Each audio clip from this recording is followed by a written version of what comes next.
Okay. Assalamualaikum warahmatullahi wabarakatuh. Good morning, good afternoon, good evening, everyone. I am Rizky Putra Pradana Budiman from Informatics Engineering Department, Informatics Engineering Study Program, and especially I'm in TI 3G right now. So in this session, I will talk about functional and non-functional software testing. This presentation is made for the scoring for Mr. Shulhan Khairi. So, but I can but I'm happy to share it to all of you. So first of all, we will talk about functional and non-functional software testing. But first of all, the intermezzo. So, what is software testing? According to Wikipedia.com, software testing is an investigation conducted to provide stakeholders with the information about the quality of the software, product, or service under test. So, software testing means that we test the software before we deploy it to the customer or deploy it to the client. So it must so the software will be above the standard of the quality standards or reach the minimum quality standards or maybe improve or better excel the quality standards and so the client uh will not be disappointed or feel bad about us the programmers. So types of software testing. So software testing has so many types such as installation testing, compatibility testing, functional and non-functional testing, smoke and sanity testing, etc. But we specifically will talk about functional and non-functional testing in this section.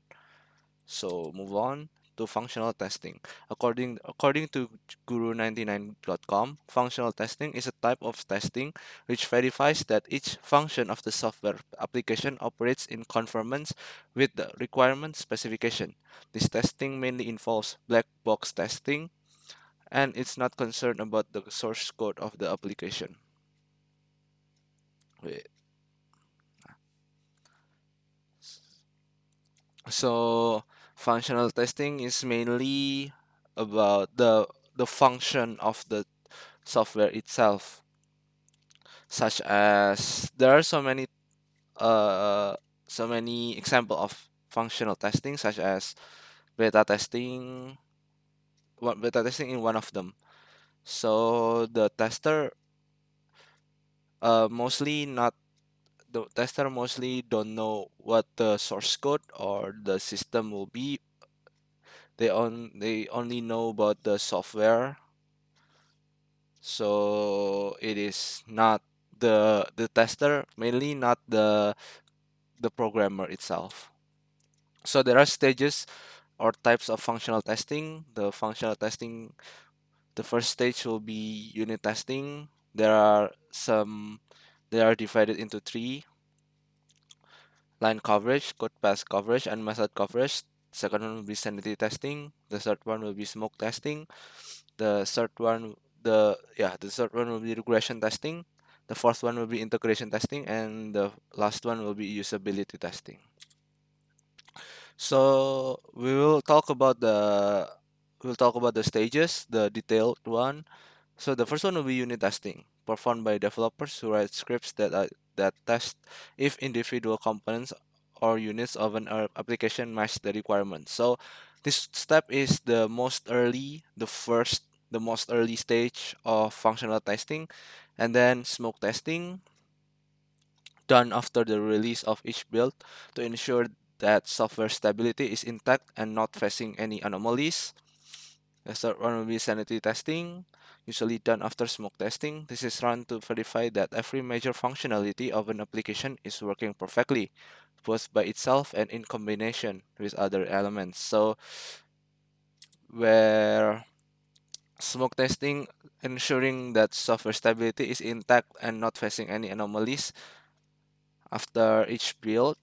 Sanity testing is verify that every major functionality of an application is working perfectly.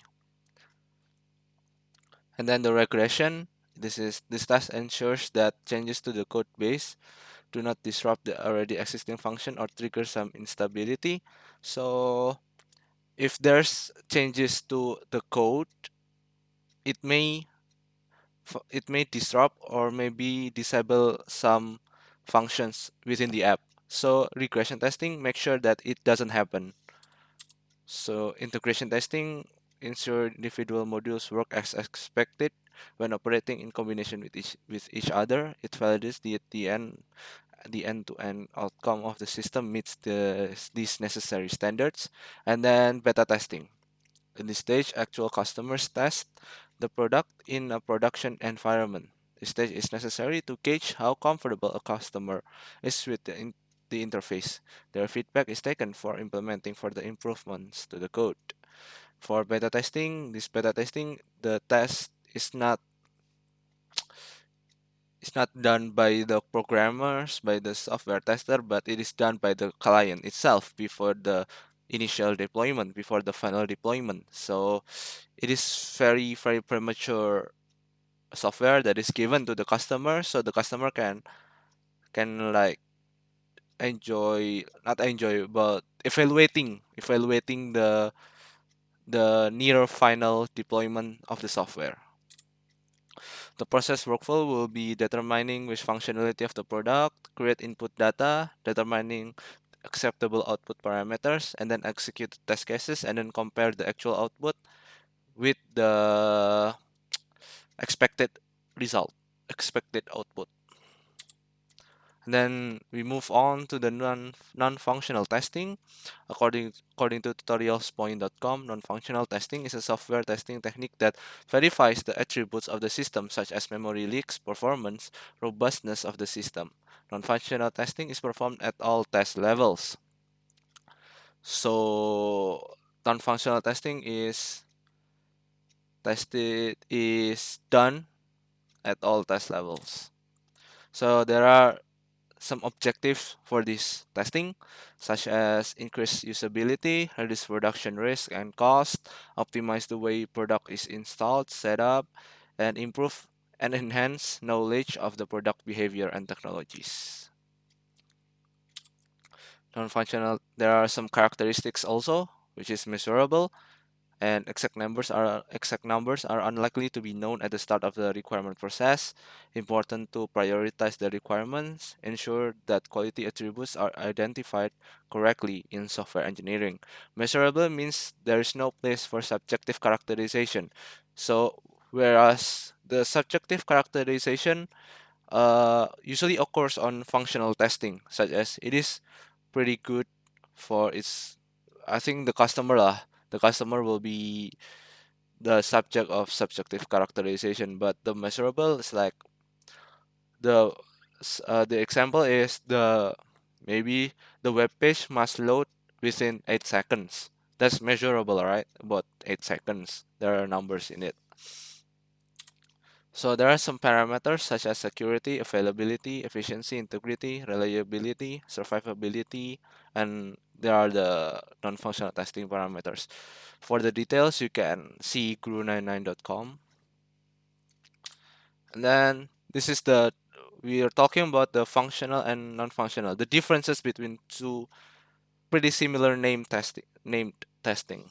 So the functional will be performed before the non-functional, and non-functional will be performed after the functional testing. So the functional testing will be based on customers' requirements. So the non-functional will be based on focuses on customers' expectation. While functional only meets the requirements, just the functional one, but non-functional will like exceed the expectation of the customer. So the customer requires that will will this page will contain blah blah blah blah blah, but non-functional testing will rely on this page will load at 2 seconds, and each maybe like the fragment will be stay there, or maybe etc etc. So the functional testing will helps to validate the behavior of the application, but non-functional will validate the performance of the application. So I think the non-functional one is number based, but the functional one will be like I said before, subjective characterization. So functional testing describes what the product does, and non-functional testing describes how the product works. This is two different meaning, I think, because the product does blah blah blah blah blah, but how the product do it is evaluated on non-functional testing. Yeah, for the sources, I think this one, guru99.com, tutorialspoint.com, test.io. These websites are really helpful for you to learn or to absorb knowledge about IT, especially for software testing, test.io, and software testing help, software testing fundamentals. These websites really helps you to understand the software testing class. For the guru99.com and tutorials point, I think you can learn anything about IT there. So that's all from our presentation. Thank you for listening. Wassalamualaikum warahmatullahi wabarakatuh.